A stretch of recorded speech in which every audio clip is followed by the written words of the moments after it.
Good morning, Wisconsin. Hopefully, all is well in your neck of the woods. We are in our third and final day of the virtual component of Small Business Academy 2025.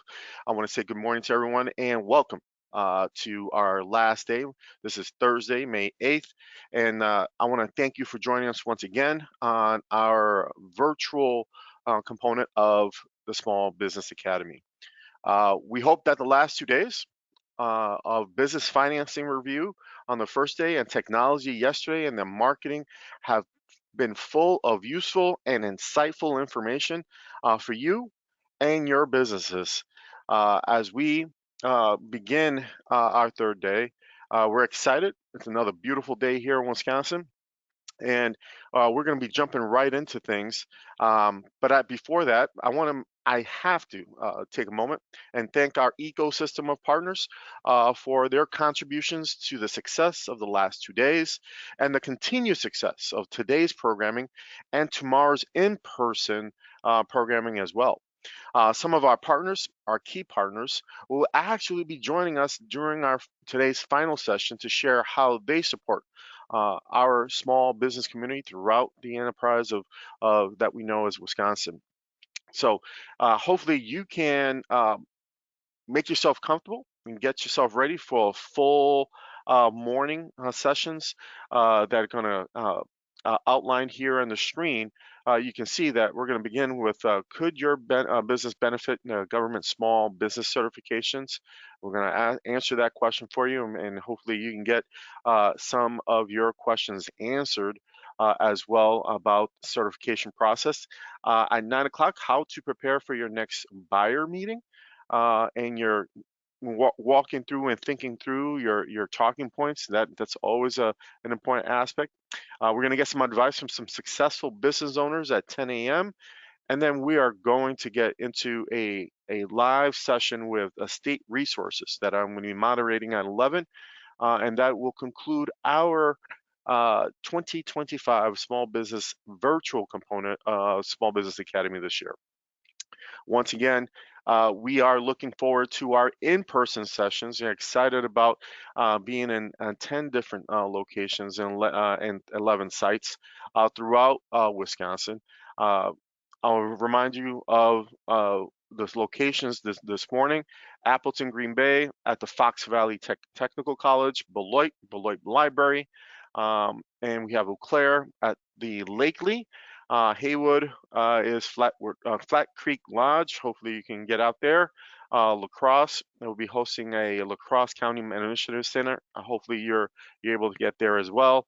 Lac de Flambeau, we got great partners out there at the Lac de Flambeau Workforce Training and Business Center. In Madison, on our fourth floor of our home headquarters of WEDC, the Hub is going to be hosting their session starting tomorrow morning. And then Milwaukee Downtown, that's Slish Park, and thank you, WIBIC, for continuous support on our efforts there. And Milwaukee South, Ambest Financial Services. We're great. We're partnering up with U.S. Bank. Racine Kenosha is the Kenosha Emerging Leaders Academy, and Stevens Point, Mid-State Technical College, and the AMETA Center. So today's session will be focusing today and getting through the last portion of our overall virtual component of Small Business Academy. But also, before we jump into our last aspect, I want to remind everyone, you do have an opportunity to still take a photo or capture this QR code so that you have access to our number of the ecosystem and the resources that we have compiled for you as our business community. Please take advantage of these resources. They're here. We've developed this and we continue to develop it for you, our business community overall. So again, today our session will be focused on preparing contracting opportunities. This is a critical part of being competitive in a great environment for us to go out and pursue opportunities out there from a government, local or federal or national, and local opportunities. So thank you for the Wisconsin Procurement Institute for really leading and putting together a series of 3 sessions that will walk you through the entire steps and process that you should consider in taking if you want to take your business to receive a contract in the near future. As mentioned previously, we will close today by hearing from a handful of our ecosystem partners of resources about their services they can provide to you as our community, our business community throughout the enterprise of Wisconsin.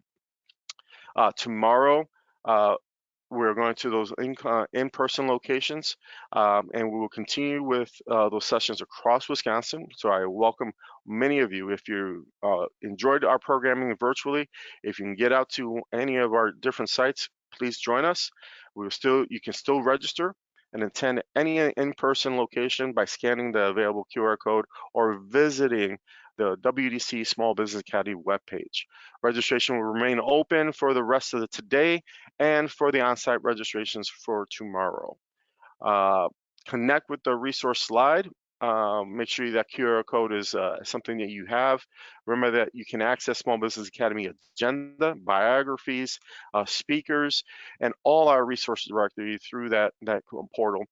All the handouts and portion of the GoToWebinar control panel slide, it is important for you to have access to that. If you have issues, please kind of reach out. We'll kind of guide you through that process. And at this point, I would love to turn it over to our very own, our key partner. And I see that she's joined us this morning. Good morning, Ina Vilmussen, President and Executive Director of the Wisconsin Procurement Institute. She is going to kick off our today's first session. Could your business benefit from the government small business certifications?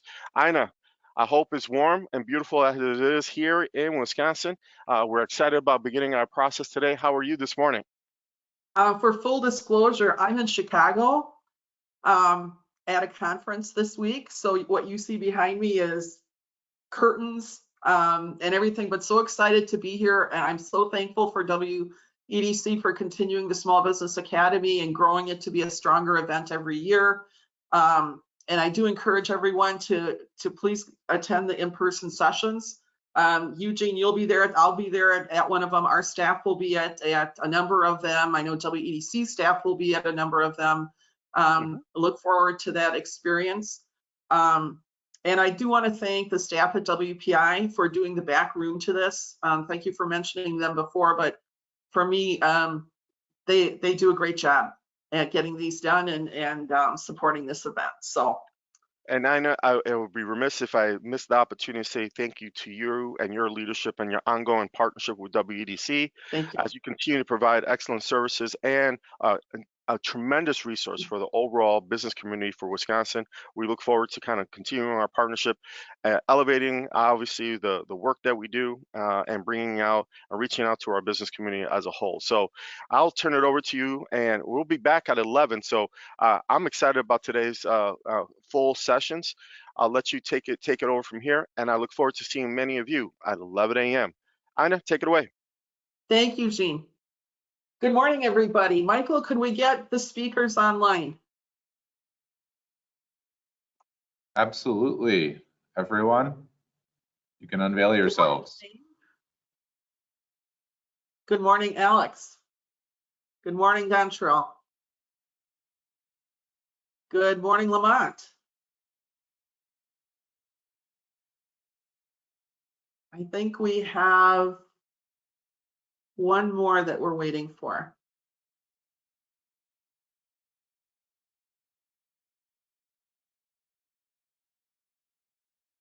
Michael, John. Do we have the final speaker?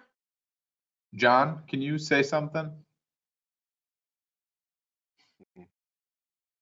Okay, I'll get in touch with John. He'll be here shortly. All right, we'll get started though. So good morning, everybody. So as Eugene mentioned, this segment will be looking at small business certifications, learning more about the mechanics of them, why they're of value, what benefits are secured based on these certifications.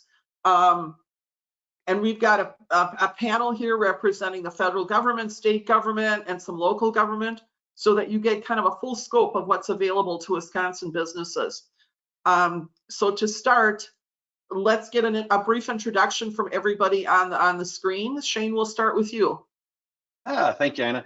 Good morning, everybody. I'm Shane Mahaffey. I'm the lead business opportunity specialist with the Small Business Administration here in Wisconsin. So we have programs to start, grow, and expand your business. That's through financing, and also through government contracting. That's what I'm talking about here. Really quick, my certifications are not, we can't take anybody else's certifications. There's no reciprocity between, except for just the federal certifications that I'm going to cover today. We do have a total of 7 different certifications. All but one require a certification by the SBA. And I will get into those, and that's the small business. And I will get into those after the next question when we get done doing our introductions. Sounds good. Alex, good morning. Brief introduction from you. Good morning, Ina. Thank you for having me. I'm excited that I get to speak on behalf of the state of Wisconsin in our Supplier Diversity Program. Everybody, my name is Alex Izquierdo, and I'm the director for the Wisconsin Supplier Diversity Program. Glad to be here. Thank you, Ina. Thank you. John Trell, a brief introduction of who you are and your organization. Absolutely, and good morning to you, Ina, the panel, and everyone in attendance. My name is Dontrell Teague. I'm the Business Impact Manager for the City of Milwaukee. Our certification is the Small Business Enterprise Program, and that's housed under the Department of Administration. And kind of to Shane's point, we also only accept the city's SBE certification for city-led projects, so there is no reciprocity with other certifications. Thank you. Lamont, an introduction, please. Thank you, Ina. Good morning. Good morning, all attendees. Lamont Robinson, Director of the Office of Economic Inclusion with Milwaukee County. Our office oversees a couple different programs. We'll oversee both the Disadvantaged Business Enterprise, or DBE program, along with the Airport Concessionaire Disadvantaged Business Enterprise, or ACDBE. We also have a local program. So we have a Small Business Enterprise program or certification that rolls up into our Targeted Business Enterprise program for local spend on contract. So glad to be here. Thank you so much. And we're going to continue. If our additional speaker is able to join us, we'll just flip back a little bit and adapt. So I'm going to start with you, Shane. U.S. government has a number of certifications. Could you go through some of the types that you have, a little bit of the detail, share with us what the opportunity is? Sure. So, because I do have quite a bit, I'm going to move a little fast. So, but I will compress you if need be. So with the different certifications, I mentioned that small business does not actually, it's a self-certification program through System for Award Management. That's SAM, where every federal contractor needs to go into to make sure they have that in order to do business with the government. So all the programs are designed that you can expand and grow your business through the contracting, through federal contracting. And we have different goals. And those goals are to ensure that large businesses don't muscle out with small businesses. The government likes to gain access to new ideas that the small businesses provide. And it supports small business as engines of economic development and job creations throughout the different certifications that we have. So just starting off, I mentioned small business. You do not have to have any of these certifications, with the exception of small business, in order to do business with the government as a small business. All the requirements here, you will need to be a small business. So I'm just going to start out with, give me a quick second. We're going to start out. Yes, ma'am. Quick question. Define small business for the audience. Small business is that you are a for-profit business. You do the majority of your work in the United States, or you pay taxes to the United States and hire American workers, and then you're small under the NAICS code that the NAICS codes that the SBA puts out. NAICS codes are the North American Industry Classification System. Everybody has a NAICS code. On your business taxes, it's actually on your taxes as well. And that's your primary one. That's where you do the majority of your business. So they cover anything from hops farming to shipbuilding. So they can be small or large, and they're designated. We have revenue-based and we have individually based, or employee-based, I should say. So revenue-based is we take the average of your revenues over the last 5 years, and then combine that. And then when you get that, if say your NAICS code says your $36 million is your size standard, as long as you're 1 penny underneath that 36 million, you would be considered small for that size code. If you hit 36 million and above, now you're large, or other than small, I should say. So basically in the federal government, small can be very large. It can be very large, yeah. depending on the NAICS code. And for employee based, we'll take the average over the last 2 years or last year of your employees over the last 2 years and average those out. So you can have a variety of people. I've seen it where it's 10,000 people is small, and I've had other ones where it's 500. So it just depends. So where it falls in there. So with that being said, I answered your question for that with small. Now continue on, please. All right, thank you. So the first thing that we have is the 8A program. And what the 8A program is, the requirements are that you're socially and economically disadvantaged individual. We have different programs for larger for the entity firms such as tribal and ANCs, but we won't go into that.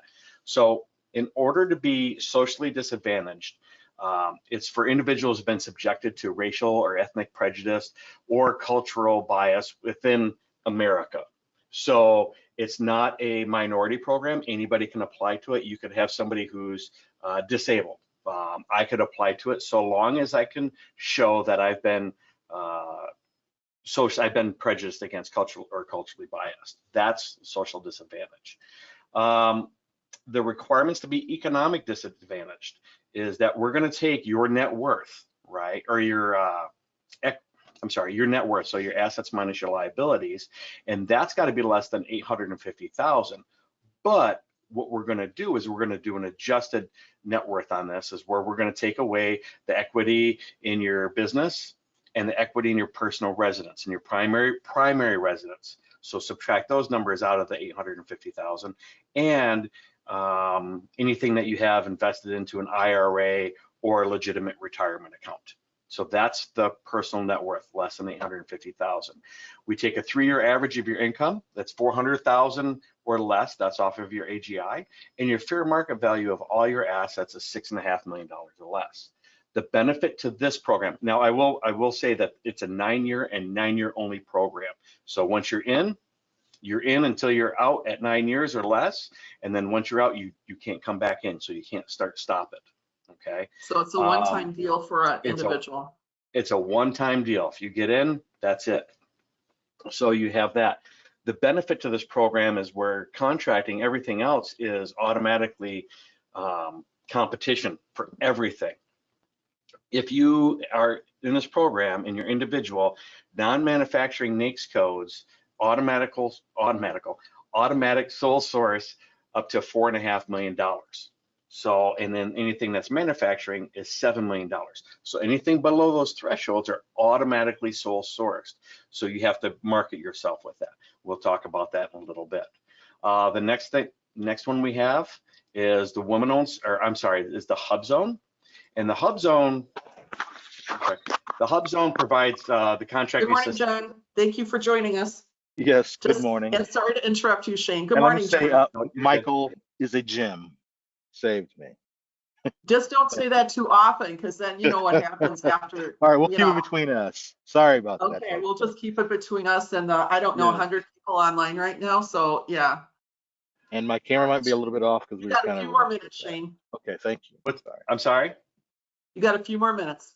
Okay, so the Hub Zone is historically underutilized business zone, and its areas are designations of areas that are typically low to medium household incomes, high unemployment, or both of them. So, and there's no limit to the time that somebody can be in business for this. And if you get certified, you can start working as a Hub Zone right away. The purpose of this is to stimulate the capital investment in these areas and empower the communities through the economic leveraging. So with this, one of the benefits is when you have a full and open contract, so it's not a set aside or anything else, set aside for Hub Zone or anything else. It's full and open, so all your large firms can do it, can quote on the opportunity. So when this happens, you put it out and say your hub zone is the second number 2 person, and the parent successful offer is the first, is a large business. With everything else being equal except for the price, so long as there's a 10% price point preference on this. So say GE comes in at $100 and you come in at 108, you're within that 10% price point, and everything else being equal, like I said, now that hub zone firm would be the apparent successful offer. You also have opportunities for sole source and set asides with the hub zone. In order to be hub zone certified, a couple things that need to happen is your principal office must be located within the designated hub zone, and there's many different areas within the state, even whole counties that are hub zone, including all Indian land as well. The big thing that really gets people here is a 35% residency. So 35% of the employees must live within a hub zone, not necessarily the same one, but within a hub zone. So with that, when people calculate it, say we have 10, so 35%, that's 3.5 employees. We're not cutting anybody in half. We always, if there's ever a fraction, it's always rounded up to the next number. So they would need to have 4 employees in order to meet that 35% residency. Okay, and also the governor the Wisconsin governor, Governor Evers, has gone through the process for the last few years now of petitioning to add more hub zones to our state, which opens up this opportunity to a number of companies, and it's rural counties. I don't have them in front of me, but all right, can we continue? Yeah, there's a number of them. There was a total of 5. There's 4 right now, and they're valid until the next hub zone map, and we're trying to get 2 more in right now, and they're valid. Those time periods are valid until the map renews, and then we'll see what happens. And the map renews in 2026. If anyone wants to know more about the map, the link for the map, we'll get that to you. Just email us. Or you can talk. Women and service disabled veterans, Shane? So women-owned small business, we have 2 different ones. We have women-owned small business and economically disadvantaged women-owned small business. So with that, the couple of the requirements is that you have 51% ownership and control of the business. So control means highest officer position. You have the managerial experience. You manage the day-to-day functions. There's no time in business. In order to get certified for this, you need to make those requirements. And when I say ownership and control, make no doubt when I ask if your husband or your partner who you're married to, if you can fire them, right, then you're in control. That's one of the big things that I like to tell people. So, but in order start major family issues, right? And start major family issues, right?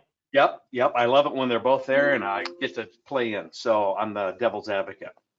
One thing I want to note for economically disadvantaged women-owned small business and women-owned small business, you must be in one of the NAICS codes that are allowed to get the to get a prime contract. Now this is up 70.9% from 2 years ago. Now there's a total of 759 different NAICS codes that can be used for either WOSB or Ed WOSB. And the women-owned small business, there's 646, and for economically disadvantaged women-owned small business, there's 150.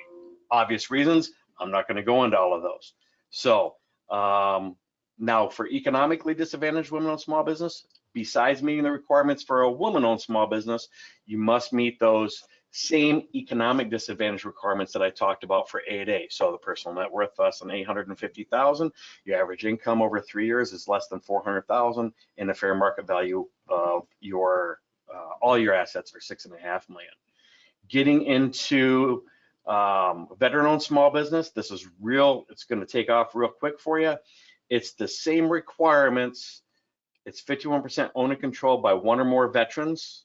And then that's all done through the SBA. Same other requirements as the women-owned small business. For service disabled veteran-owned small business, or that's for veteran-owned small business. Service disabled veteran-owned small business, on top of that, you need to make sure that you are rated by the SBA, or I'm sorry, rated by the VA or by your branch of service. And those who have a service-connected disability understand what I'm talking about, but that service connection, that rating can actually be 0, because 0 is a number in order to be service disabled veteran connected. And that's So- all done online, correct, Shane? All done All of online. these are online certifications. All the certifications are now done through My SBA certifications by the SBA. So they've combined them. It's a one-stop shop. And if you have more than one certification that you're going for, you should not have to go through and do like a whole new application for each program like you used to have to, or you used to do, pardon me. And the turnover time is shorter too, from my understanding is review and By the time they get a full package received, now that's where you're not going back and forth where you're missing a document. 90 day, I would say 90 days across the board is what you're looking at. Some days, some HubZone is supposed to be 60 days, but I just put it as an average of 90 days for everybody. thank you, Shane. John, could you introduce yourself so we know everyone who's online? Sure, and I want to just explain my camera situation. Due to my poor vision, very poor vision, I'm not able to use my laptop at all for work. So the state has given me a mobile camera to use, and so I'm not going to be as perfectly centered in the middle of my screen. You as look some of y'all. wonderful. You So look sorry. absolutely wonderful. Well, appreciate the kind words. So John Franklin, I'm the senior certification analyst with Wisconsin DOT DBE office. Been with the office for over 20 years now. Well, nearly 25 years going on, but who's counting? Who's So I counting is handle right after a certain point. Exactly, you got that. So I handle primarily the certification application reviews. I'm involved also in the annual update that firms are required to submit, and I review the applications. I write and issue all the correspondence, make the decisions, and at least for now, I have no oversight. My decisions on the approvals or denials gets to stand for now, and I also interact with our applicants, our constituents, and I am involved in the UCP, which is a Unified Certification Program, which for all of the DBE, Disadvantaged Business Enterprises, there is one unified body so that applicants only have to apply to one of our 4 agencies. The 4 agencies are, I don't know what Lamont may have already said, but the 4 agencies are Yeah, City you of guys have Madison. to coordinate on this one. a Yeah, little bit. exactly. Right. So that it used to be that applicants had to apply 4 different times if you wanted to be certified by. So the 4 agencies are City of Madison, Dane County, Milwaukee County, and Wisconsin DOT. So at least for the DBE program, now you only have to apply to one. If you get certified by one, your certification counts for all 4 of them. So it's a much less burdensome process on the Well, let's Yeah, stick with the that. applicants. And Alex, we're gonna take you, I introduced you in order, but you don't care, do you? I'll just bump you a little bit. Lamont, share a little bit about what the county does. Now I'll have you and John kind of tie together the DBE program. And we can't hear you, you're muted. Hey, and while we're waiting for Lamont to unmute, can I add one more thing? Some of the other agencies here, some of these other agencies here, they have multiple certification programs that they have to administer. The one good thing about DOT in my job, all we have is DBE. If you want something else, there's plenty of places to go to. Department of Administration has the MBE program, Minority Business Enterprises. There's small business, there's women's business, there's all sorts of different certifications throughout the state. DOT, we only administer the DBE program. Thank you. Well, and that's a very good point. There is some reciprocity, there is some not, but as you're listening to this session, the reason all these 5 people are here is because they're all different. Each entity of government has their own, for the most part, and it's very, very important to understand the detail and the application of that specific certification, right? You're not going to get a DBE certification and expect to work on a military contract. It doesn't jive. Okay, so that's one of those important elements. Right, it's different. I'm sorry. Go ahead. Well, it's different statutes for each program, different requirements. So there is a lot of overlap, but and there's some municipalities or agencies out there that will accept basically they will be letting a project and they just are looking for firms that have any type of minority certification. And so you really need to check into that particular contract, that particular agency, and see what type of minority certifications will you accept for this project. Good wisdom. Very good wisdom. Lamont? Again, Lamont Robinson, Office of Economic Inclusion with Milwaukee County. Similar to what's been shared by Shane and John, there's a lot of similarities across our programs. And as we focus on the DBE and ACDBE for federally funded projects, and then our SBE certification for locally funded projects, as we have this conversation today, it's probably more beneficial to let John go ahead and kill the DBE portion so that we're using our time valuably instead of regurgitating a lot of stuff. And then after he speaks to that, I think speaking to the ACDBE, which kind of backs up against the DBE, because there's a lot of same rules that apply with some subtle differences just based upon the nature of the work that's being done, some of the size standards that's changed just because of the needed financial capacity to do business at the airport. We'll be able to speak to that. And then on our SBE, it's solely against the small business size standards of the SBA. So depending on what those NAICS codes are and how you fall under those, either on the revenue side or on the employee side, you can participate in our SBE program, which rolls into our TBE program. So there's a lot of opportunity for small businesses. There are some subtle differences, but I hope that through these conversations that we have this morning, we'll be able to hopefully clarify some of those, because this is an alphabet soup when we're talking about all these different certifications and what these needs are. So hopefully we'll say something today that, hopefully eases some of the frustrations or anxieties when it comes to these certifications, but they're extremely beneficial in the work that we do, because we're assigning these goals, and based upon those goals, to meet them, firms like yours will need to be a part of that process. So I know people think that certifications may be a waste of time, but it's very beneficial. And I'm really hoping that that gets received today through these conversations. Thank you, Lamont. What's SBE stand for? And I think it was TBE. Sure, that's our small business enterprise. So that's actually our certification for small businesses. So for those that may not qualify for the disadvantaged business enterprise, we have that small business enterprise for those firms. And then our targeted business enterprise program is actually the program that accepts that SBE certification. So within that program, we accept the DBE certification for firms that are certified by the Wisconsin UCP. We accept our SBE certified firms with Milwaukee County. We accept some of Alex's firms that are MBE and WBE certified with the state. And then we also accept firms registered in the SBA SAM registry as a small business concern. And sometimes that one gets a little wonky because individuals don't go through that necessary step to identify themselves as a small business. But if they do, and then we can go in using their cage code or whatever to get their information, see what they're registered as a small business, they would be able to count towards participation on any project that would have a TBE goal, as long as the work that they're doing coincides with the work that's needed on the project. And that's sam.gov. So SAM.gov. I know we help a lot of businesses get into SAM, and it's not always an easy task, but it's valuable and worthwhile as far as if you're going into government in general to get that visibility through that and the dynamic small business search that SBA hosts that's assigned to that. So the next 5 minutes I give to Lamont and John to share more with us on the DBE opportunity.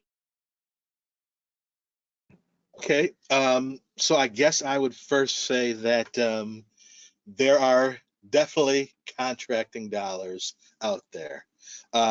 Obviously for DOT DBE program, it's specifically going to be focused on road construction and also engineering design related to road construction and bridges and those things. But normally we're talking, when we say opportunity, let's just get right to it. We're talking about money. We're talking about getting contracts that can help support your company, support your employees, and help you pay your bills. So, depending on what the USDOT is giving out every year to each state, We're talking, it can be $60 to $75 million that goes to the DBE contracting community in Wisconsin alone. And these come about through goals that are set on projects. Because we're on a webinar, I'm assuming that we have people on here all throughout the state. But primarily, many of the contracting opportunities are in the Milwaukee area and the Madison area. The goals are going to be set according to where the projects are and how many DBEs are in those locations or perform that type of work. The one other thing that you must know is that DBE certification, it is approved or given based on the type of work that the company does. There is no blanket across the board certification. You get approved as a landscaper, you get approved as a structural engineering firm. We review the application and make our decisions based on the type of work that you're applying for. So we clarify up front, well, what is it you're applying for? You could be the best MBA in the world. You could have a Harvard MBA, but if you have no background in landscaping and you hire a top landscaping person as your lieutenant, your application is not going to be approved because the disadvantaged owner applicant does not actually have the technical competence and background and experience in landscaping. So those goals are set by, there's a project in the Milwaukee area or in Superior, and there's some landscaping that's required on that WSDOT project. So how many, and I'm not involved in the contracting at all, I'm just a certification guy, but the contracting and the goal setting, how many landscapers are there in those areas that can seek opportunities to perform on as a subcontract in that landscaping area? So the goals, look, there's many projects where there is no goal. The opportunities aren't there, the type of work that's being performed, and I'll try to leave Lamont some time, there is minimal, so that it doesn't justify a goal. There's other projects, depending on the type of work and where it is, where the goal can be 20, 25%. So it really does vary. And prime contractors have to try to meet those goals, or their low bid will not be accepted by the state. Okay, so there is contracting opportunities. The other thing I want to say is that, and maybe this will be better for one of the questions later, but even if you don't do anything at all related to road contracts or designing a bridge for a highway, there are many agencies that will accept a certification. We had companies that put in chairs at the Lambeau Field. They were never going to get a DOT contracting dollar, but the people in that county or the Lambeau project or whoever it was who was in control of that contract, they were looking for companies that were minority certified. So there's all sorts of different opportunities, and if you can be creative and if there's a avenue out there, then the DBE program could be something that could work for you. Okay. Lamont? And so John, yes, thanks, Ina. And so John spoke a lot about the DBE and how it functions for WSDOT. Similarly, here in Milwaukee County, we don't have the fortunate opportunity to just stay in one lane. We're pretty broad with the DBE, and so that's across the airport. So if we're looking at redoing some runways or some jet bridges, whatever that may be, building out some new terminals, that would be a part of the DBE program related to like the airport. We also have transit. And so the purchasing of buses and building of shelters and all the things that go into running a county bus system would also be or fall under our disadvantaged business enterprise. And then in instances where we may not be a direct recipient of those dollars from the Federal Highway Administration, but going through the state to get those to do projects, Sometimes there'll be goals set on those as well. Sometimes at the discretion, of us or the state as to whether there's a goal to be set. But that's kind of how we function with the DBE here in Milwaukee. Now on the ACDBE, that's strictly at the airport. So that's for goods and services that are provided solely at the airport, so on the airport grounds. So when you think about airport concessions in the ACDBE, next time you're in the airport, just take a look around and see all the businesses that are going on around you. So don't just focus on getting to your terminal, but just take a look around and look at the impact that ACDBE program could have on a business in that line of work. So we're talking food and beverage, we're talking retail, we're talking vending machines, we're talking massage chairs, luggage carts, anything that can be provided to a user or customer of the airport could be considered a concessionaire. And even outside of just those areas where you're catching your flight, think about the car rentals that are attached as well. So there's a car rental side of the airport concessions as well. And so there is opportunities for, I don't know if we have anyone on this call that are a passenger car rental company or something like that. You could be an ACDBE. But even if not, think about all the components of what is needed in a car rental company. So if you can't run a company or you can't provide a fleet, those vehicles need tires, they need oil changes, they need car washes, they need key fob replacements, they need insurance coverage when people are renting. So there's always a lot of opportunity. And until I got into this position, I just didn't realize how vast the opportunities that exist for companies at the airport. But it's definitely another level or lane for someone that provides services there. And again, you don't necessarily have to have a physical presence on the airport either. Being a supplier to those businesses counts as well. So if you provide goods and services, if you make a great cookie or you make these flavored teas as a supplier, you could be an ACDBE supplying those goods to the vendors that are actually selling them to the flying public. So a lot of opportunity on the ACDBE as well. Now I'll shift over to our SBE. And so again, that's more of our local program. So as many of you have probably heard our county exec, David Crowley, speak, that Milwaukee County does everything from the airport to the zoo. So there's a lot of construction, a lot of professional services, it all exists. And so in that SBE program, that would allow those firms that, again, provide those specific scopes of work to be able to participate on those projects when we have those TBE goals. And again, it's related to, again, your size standards.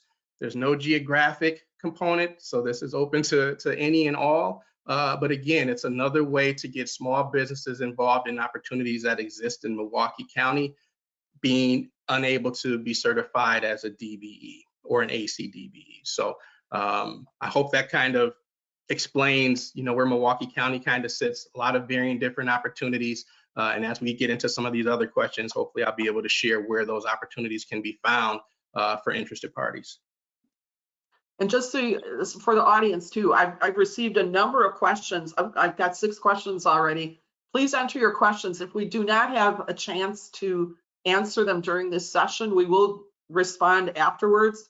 I'll get in touch, or our office will get in touch with all the speakers, and we'll be able to respond that way. I know there's some of these are very good questions too, so hopefully we can. John Terrell, let's go to you. City of Milwaukee, what are the opportunities there on certification?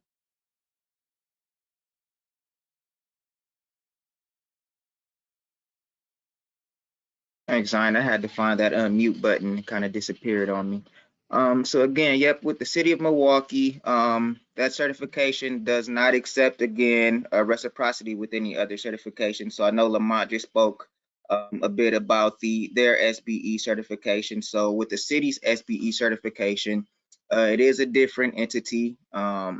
We essentially have the program as we do about $160 million annually in business contracting. About 25% of that is allotted for construction and goods and services, and then 18% for professional services. So that's really where our certification comes into play. It is a race and gender neutral program. In terms of those who qualify for the program, it's open to U.S. businesses who've been in operation for at least a year and also fall under the SBA size standards for gross receipts in their NAICS codes. In addition to that, we also require applicants meet what we have, which is called the disadvantage criteria.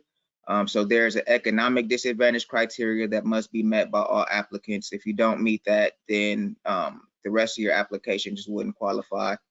But then in addition to that, there's 4 other disadvantage criteria in which you would need to meet 3 of those 4, which would be the social disadvantage, educational disadvantage, employment disadvantage, and at a disadvantage with respect to location. So let's see. Just in terms of how to get access to our certification, our website is a little bit wonky right now as well. We're undergoing some changes on there, but you can still access information about the SBE program by simply Googling City of Milwaukee SBE. It'll essentially be that first link. And what we use is called the B2G Now, or Diversity Compliance System, which is where our applications are housed. And so that link will take you to that page in order for you to begin that certification process. And then just kind of speaking on some of the benefits of being, oh, go ahead, Anna. No, benefits are good. I'm just watching to see what, yep. Okay. Yep. So some of the benefits of the certification is, for one, you'll be recognized as a city SBE certified vendor, which would list you in that database on that B2G website. And that database is actually accessed by many different entities, whether they be public or private corporations or just private individuals looking for services. It also provides competitive advantage to non-certified firms when you're going out for bidding and RFP opportunities. If you're going out for RFP opportunity, having that SBE certification will allow you a 5% bid incentive. Or if you're just going out and bidding or looking to subcontract, it'll give you an advantage over some of the other subcontractors, as again, most contracts over $25,000 are required to have those SBE percentage requirements on there. And then lastly, you just have a representative on your side for any contract disputes that may come up with City of Milwaukee. So whether they're payment disputes or issues with, being placed on the contract and actually having the opportunity to do the work on the contract, we're there as advocates for you. Thank you, John Sherrill. Alex, what does the state of Wisconsin do? So well, first off, the program, thank you for allowing us to be here. The program's been around for 42 years. Well, you're not allowed, Alex. You're like, you get a call and you got to do this, so. Yeah. So we've been around for 42 years. And so the state has a goal of 5% of its overall spend to be spent on MBE certified businesses, and 1% of that overall spend to be spent on service disabled veteran businesses. So we have the Minority Business Enterprise certification, the Women Business Enterprise certification, and the Service Disabled Veteran Business certification platform as well. And so for us, 51% owned, like everybody here, owned, managed, and controlled. You have to have a useful business function, right? When you go to get certified MBE, you need 1 year of federal taxes. WBE and DBB, you have to have 3 years of federal taxes. There is, there are less than a handful of programs in the nation that there are fees associated, right? But for our MBE program, there's no fees. Our WBE and our service disabled veteran business, there are fees, and you're looking at $150 to get the certification, and the certifications last for 3 years. But I will share that we are looking into some changes for the future around those fees. We also have a reciprocity program with the DBE platform. So if you are DBE certified, bring that documentation to us, and we will, and if you meet our criteria, we will gladly get you into our certifications, right? So I wanted to share that. Also, the certification period is for 3 years. MBE, you can be out of state, you can be in state and out of state headquarters. The WBE, same thing, out of state and in state. The one where you have to be homegrown and be headquartered here in Wisconsin, is the Service Disabled Veteran Certification Platform. That one you have to have. You have to be headquartered here in Wisconsin in order to receive that one. What else did I want to share? So we have two main platforms. We have VendorNet, which includes so there's close to 60 different agencies that make up the mothership or the state of Wisconsin platform.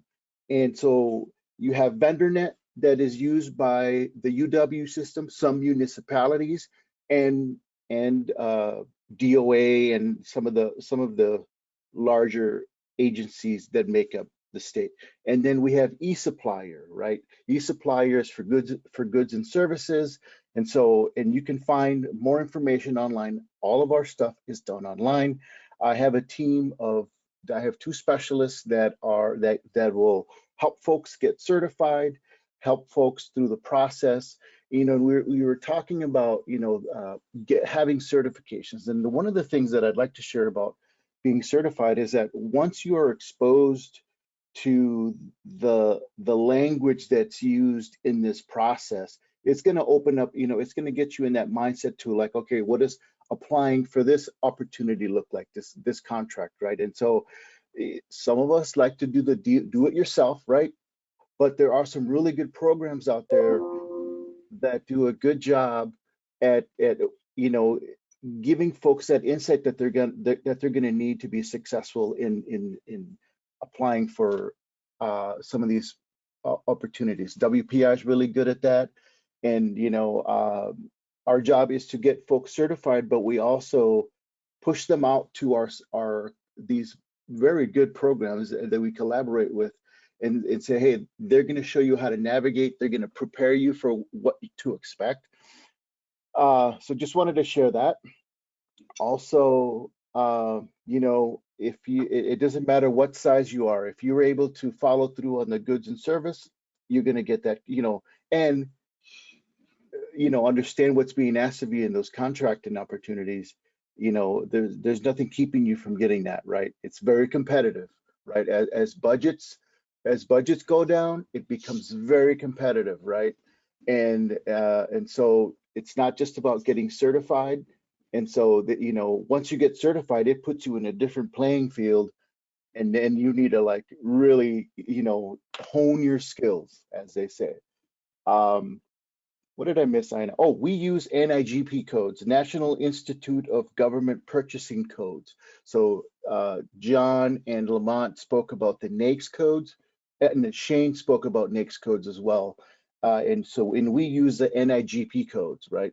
Once you get certified, we encourage everybody to go and get signed up on VendorNet as a vendor and eSupplier as a vendor. And so our system is going to see, hey, there's a request out there. This request the system's going to shoot out or send out a notification to those NIGP codes that you have listed, and it's going to send you a notification saying, hey, there's an opportunity out there for you. Now, for example, I have a fake business that I created just to test the system out because I like to put myself in my customer's shoes. So I have a marketing / cosmetology business / DE&I business, and for all three of those all three of those NIGP codes, I've received notifications. So the system does work. You just have to know how to input. Yeah, so you have to know how to set yourself up, and you have to keep those updated, right? If you are adding another dimension to what you do, don't forget to update your codes, right? And so that's all I have. I mean, That sounds good, Alex. Yeah, good. Thank you. Yeah. And like I said, questions keep rolling in. That's why I keep looking down, which is a good thing. That means you're connecting with the listeners here. One of my important questions I'm going to ask you guys is which organizations or which levels of government have a mentor protege program? And I don't want to get deeply into it, but the federal has a small business mentor protege program. Does the city have one? No, the county? No. John, the WSDOT? WSDOT DBE office does have a mentor protege program, yes. Can you give like a 30-second brief on that? Okay, it's we have a certain group of prime contractors that have volunteered to be mentors, to give their time. You do have to fill out an application though, and you have to be a certified DBE to get in the Mentor Project program. You have to be already one of our DBEs. You have to have a very detailed plan about exactly what it is they will be mentoring you on. I mean, it's got to have, it's like a multi-page application form. And you have to specify exactly what areas it is that you will be being mentored in. And there needs to be a project that's been awarded that needs to be related to it, on which they will be mentoring you on. So it's pretty specific and detailed. Thank you, John. To me, the mentor protege concept is very strong in business. And I personally see a big difference in businesses that have had the opportunity to work under someone that knows what they're doing, whether it's a large business, small business, or whatever. Shane, 30 seconds. How does the SBA mentor protege program work? Sure, it's similar to on the application process as the WisDOT, where you have to find your own mentor, but it is very detailed. You put together a plan of how you're going to be trained, and it lasts for up to 6 years.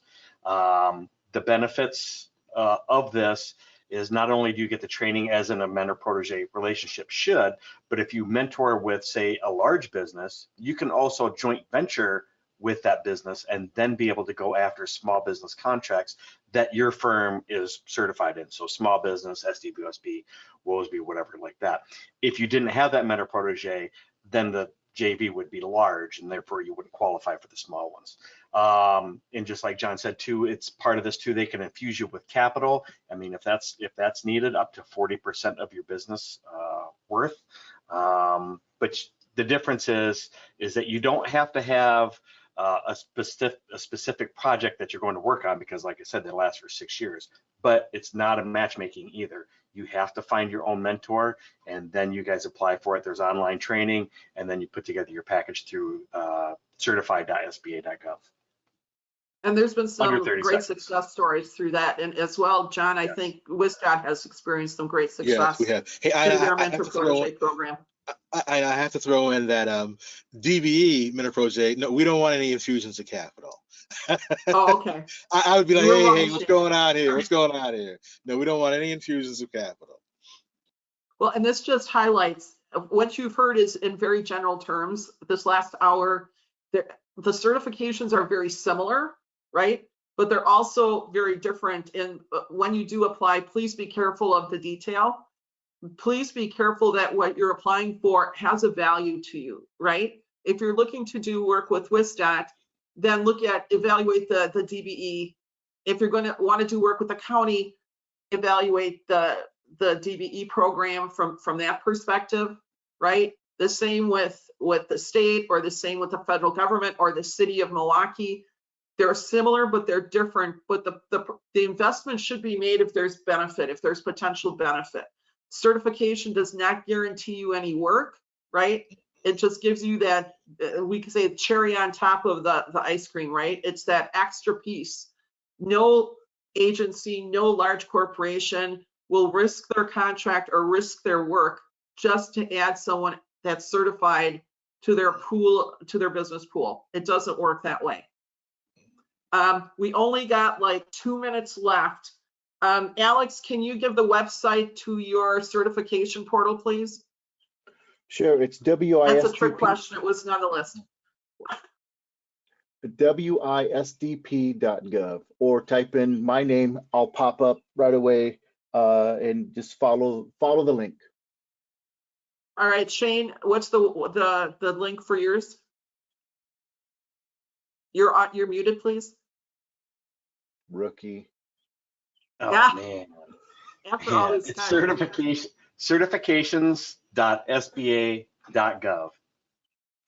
John, is there a quick link you can share? Well, you can just Google Wisconsin DOT DBE. Will be the first link that pops up. And you have a big conference every spring, like February-ish?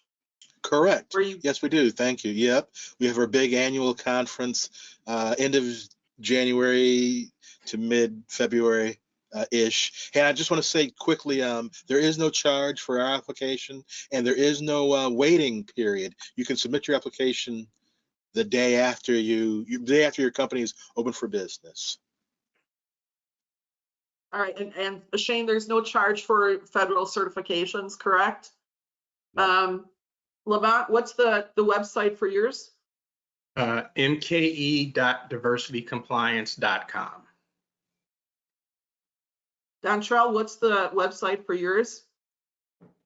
You can just Google City of Milwaukee SBE and follow that first link. All right, the question came up to that covers a couple of these questions. The question also came up outside directly with the agencies, why get certified? I'm going to share one example that came up and someone mentioned it during the conversation. We just recently had the NFL draft. And the NFL draft, when they were setting up their sourcing, I don't know, starting a year ago, give or take, they were looking for certified businesses. And someone mentioned Lambeau Field. I can't remember. I'm sorry, can't remember. But they were looking for individual companies that had the certification to consider for contracting during that event. And as most of you probably know, what attendance was like in the hundreds of thousands.